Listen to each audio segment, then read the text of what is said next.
Salut les gars, j'espère que vous allez bien. Aujourd'hui, je vais vous proposer une petite vidéo sur les tractions australiennes. On va voir les différents types de prises qui sont associés à cet exercice, les différents mouvements, quelles amplitudes sont à privilégier au niveau de la prise, de la largeur, etc. On va voir tout ça dans cette vidéo. Donc la traction australienne, c'est un exercice qui se fait à barre basse. Contrairement à la traction classique où la barre se situe au-dessus de nous et on vient tirer verticalement, la traction australienne s'apparente à un tirage horizontal.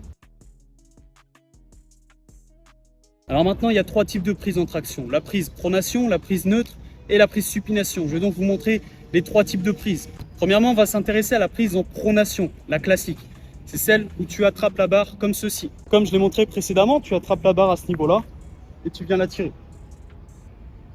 Donc au niveau de la position des mains, où est-ce qu'il faut les placer? Resserrées, très écartées. En fait, on va privilégier une prise largeur épaule, c'est-à-dire dans cet alignement-là. Donc cette prise-là favorise quoi? Le recrutement du grand dorsal. Maintenant, on peut passer sur une prise serrée. Une prise resserrée viendra cibler le brachio-radial, ce muscle-là qui est situé sur l'avant-bras. Donc tu peux réaliser des tractions prises serrées. L'inconvénient, c'est que ça va mettre du stress au niveau de tes poignets, puisque sur ta flexion de coude, tu vas être bloqué à partir de là, et il va falloir en fait casser les poignets pour pouvoir ramener la barre au plus proche de la poitrine. Donc ça, c'est l'inconvénient.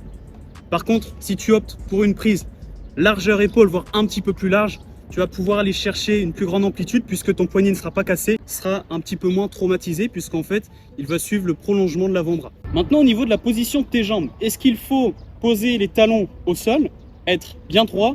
Est-ce qu'il faut mettre le pied à plat? En fait, ça va simplement dépendre de l'orientation que tu veux mettre sur ton corps. Je m'explique. Si tu es sur les talons, tu viens réaliser un angle. Quand je viens tirer, l'angle est prononcé. Simplement, lorsque tu es sur les talons et que tu es raide comme un bâton, en fait, tu crées un angle entre ton corps et le sol. Ce qui fait que c'est ta posture et c'est tout ton corps qui vient basculer lorsque tu viens tirer. Et par conséquent, tu mettras un peu plus de stress sur l'arrière de l'épaule, tes trapèzes moyens et inférieurs et tes rhomboïdes. En revanche, si tu as les pieds à plat, tu auras l'espace de ta jambe qui va monter, ce qui fait que tu auras un angle qui est moins prononcé, tu seras un peu plus à plat. Ce qui veut dire que tu vas recruter un petit peu mieux ton grand dorsal. C'est très léger. Et donc lorsque tu viendras tirer, tu auras un tirage un peu plus horizontal. Et donc dans ce cas de figure, eh bien, il n'y a pas d'angle, puisque là, la hauteur de ta jambe vient annuler et vient mettre ton corps parallèle au sol, ce qui fait que tu as un angle lorsque tu viens tirer qui est très léger, et sous une même amplitude de mouvement, tu vas pouvoir mettre plus de stress sur ton grand dorsal. Donc le deuxième type de prise, qui est la prise supination, c'est celle-ci. Tu viens attraper la barre face à toi. En fait, pour attraper la barre en supination, tu viens l'attraper comme ceci. Donc la traction en supination, c'est celle-ci. On est dans cette position, on vient tirer simplement.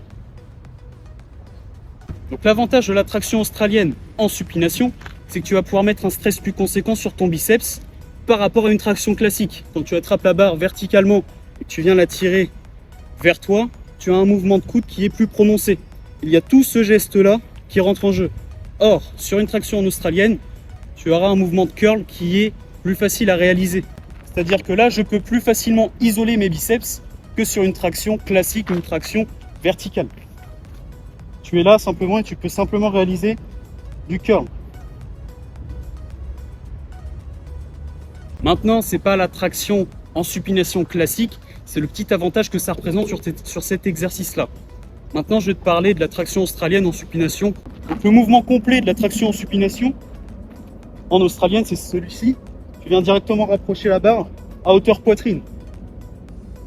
Et comme tu peux le voir, eh bien, mes coudes balancent d'avant en arrière.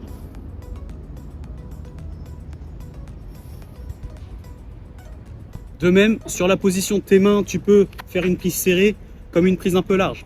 La différence, c'est que ça va recruter soit le chef court, soit le chef long de ton biceps. Biceps, c'est un muscle constitué de deux chefs, c'est pour ça qu'on l'appelle biceps. Tu as une portion courte et une portion longue. Retiens simplement que sur une prise serrée, tu sollicites un peu plus ton chef long, et sur une prise large, un peu plus ton chef court. Enfin, le dernier type de prise, c'est la prise neutre. On a vu la prise en pronation, celle en supination, et la dernière variante, c'est la prise neutre. La prise neutre présente beaucoup d'avantages pour la traction. On va avoir une position neutre sur le poignet, ce qui veut dire qu'on va avoir moins de stress mécanique lié aux articulations. Donc on va préserver en l'occurrence un peu plus nos articulations.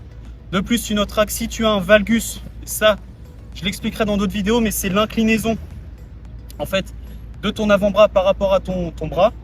Eh bien, ça représente aussi des dangers. Si tu fais une prise neutre, ça représente nettement moins de dangers, moins de stress mécanique au niveau des articulations et plus de stress musculaire. Pour pouvoir réaliser une traction en prise neutre, il te faut obligatoirement des barres parallèles. Et donc pour pouvoir réaliser ces tractions-là, c'est très simple, il va falloir en fait que tu suspendes tes pieds sur la barre et tu viens tirer en prise neutre, comme j'ai pu te le montrer sur les autres types de traction. Donc il faut obligatoirement que tes mains soient alignées l'une par rapport à l'autre, sinon tu vas avoir un décalage. Donc, positionne correctement tes mains. Tu peux t'étendre simplement pour positionner tes mains, ça te permettra de les aligner. Et puis ensuite tu viens caler un pied, le deuxième, et tu viens tirer. Donc, comme je te l'expliquais, lorsque tu viens tirer, tu vas pouvoir avoir une amplitude complète, une amplitude correcte. Ton poignet ne va pas casser en fin de mouvement. Il va être à ce niveau-là, tu vas pouvoir revenir. Comme un tirage horizontal que tu pourras réaliser avec des vrais poignets. De plus, on a un mouvement complet, puisque là, on va pouvoir aller chercher correctement bras tendu pour finir fin de mouvement. On a une inclinaison du buste qui est différente par rapport aux deux autres prises. Là, en fait, justement, sur les deux autres types de prises, eh bien, tu es redressé. Là, on est incliné. C'est-à-dire que notre buste est plus bas que nos pieds. Donc, ça va être un petit peu plus dur. On va pouvoir cibler la zone scapulaire. Contrairement aux deux autres prises, on va pouvoir mettre un petit peu plus l'accent sur le grand dorsal. Donc, pour conclure, il est primordial d'inclure les tractions australiennes si tu fais du street workout. En fait, tu ne peux pas simplement te limiter à faire du tirage vertical. Il est primordial de réaliser aussi un tirage horizontal. L'objectif, c'est donc de varier l'angle de travail. Sur un tirage horizontal, tu vas pouvoir varier aussi l'inclinaison sur ton ouverture de coude, ce qui fait que tu vas pouvoir solliciter ton arrière de l'épaule, tu vas pouvoir cibler trapèze inférieur moyen, les muscles stabilisateurs d'omoplate. Bref, ça a vraiment des avantages de réaliser ce type de traction. Si tu as des questions par rapport à la vidéo, je t'invite à m'écrire en commentaire, à me poser toutes les questions que tu as, je me ferai un plaisir de te répondre. Si tu as aimé la vidéo, n'hésite pas à me laisser un like, ça me ferait vraiment plaisir.